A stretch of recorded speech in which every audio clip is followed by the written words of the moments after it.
Well, Coach, first of all, congrats on a great season for you guys. So what's been the key to this season for you guys? I think we just a little more experienced than we were last year. Last year we set the all-time record at Malden High with our record, and I think one of our goals this year was to do a little better, and we've done way better, actually. And yeah, but a little more experience, a lot of depth in the team. You know, I do have 10 seniors, but the girls are coming off the bench. You know, they're underclassmen, are all solid players. You know, these are your captains here to your right. Coach, maybe you could introduce these guys to us and tell us a little bit about them and their roles on the team here. Sure. This is Selma Bazat. She's a 3-year varsity player and captain's starting midfielder for us. And this is Jill Tremondozzi. She's a 4-year varsity player and 2-year captain, actually. And she's our starting center back. She was actually all-conference center back last year, and hasn't dropped off at all this year. Yeah. And our third captain is Angela Tejada Solis. She's also a 4-year varsity player, and just pure hustle. You need pure hustle. This is a girl. Okay.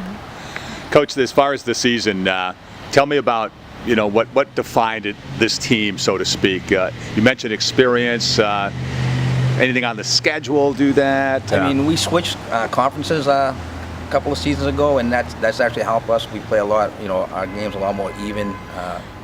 Evenly matched.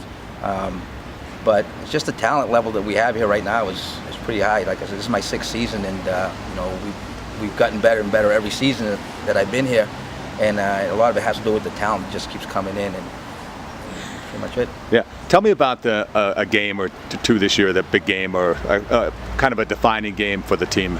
Yeah, I'd have to say our Saugus game, because the first time we played them it was 7-2, we lost, and then the second time was a home game and we won 2-1.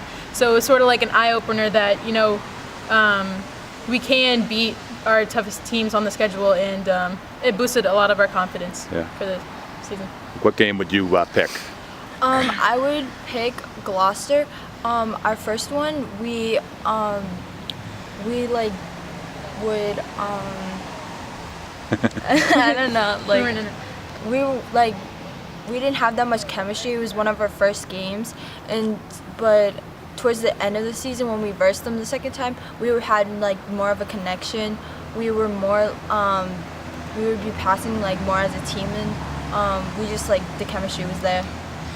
Great point. Improving as the season goes on, and you can pick one of those games or pull another one out for us. I think I would agree with the Gloucester games. The first game that we had, it was kind of a new setting, a lot of like new players playing together, old players, and we just had like some trouble connecting. But by the second game, we definitely, we had honed in like our skills, saw how well we worked together, and just like played as a team, which is really important.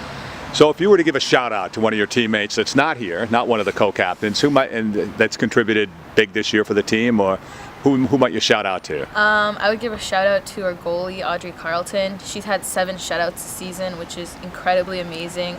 Our freshman year, she was a defender. She didn't even have goalie like in her mind, and she really stepped up and took this new role, and just like she mastered it, and she's been a really great contribution to our team. Yeah. And yourself? One of the players on my team that showed a great amount of impact on our team would be Bia Sagado. She's one of our forwards. She's our top goal scorer right now, leading with 21 goals. She's a junior right now, so she has 1 more year. But on the field, all I would see is just like she would just be determined. She would step to every ball. She would always be there when like we needed help. And she's just an overall great player. Yeah. Who might you select? I'd say, the whole team is great, but junior Darcy Cummings, she's co-center back with Jill Tremondozzi. Now the majority of our team, we've been playing together since like middle school, and she's a junior, so she played up, and so I feel like she's very mature for her age, and she plays to our level, maybe even exceeding our level, and I'm proud to be her teammate. Yeah.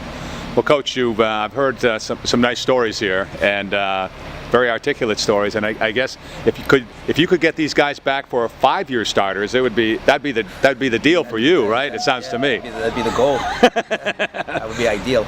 Well, who did they leave out? I mean, who's somebody that you think that and also maybe about the season. It sounds like you guys improved once the season began. Yeah, we like they mentioned. We have a lot. We have 10 seniors on the roster, but a lot of the underclassmen just have stepped up and probably could be starting elsewhere. If they went to other schools, but the chemistry is huge. And like they also mentioned, a lot of the girls, I'd say 5 out of our starters are playing positions now that they never played before. And that's a commitment to the team. I think that's a little bit of a sacrifice on some of their parts. I know Jill would love to be scoring goals instead of preventing them, like she used to. But I saw just part of being a team and making it work. Yeah. She latched onto those goal statistics, though. I noticed that. That's a good point. Still in the back of her head. Anything else, Coach, about the tournament coming up or about this season? Yeah, but we clinched the state tournament berth a few weeks ago, so we've been playing for seeding and just trying to get the higher the better. Another goal we have is to try to have a home game this year in states, and it looks like we have accomplished that. Yeah. And so I think we just want to enjoy this ride as long as we can.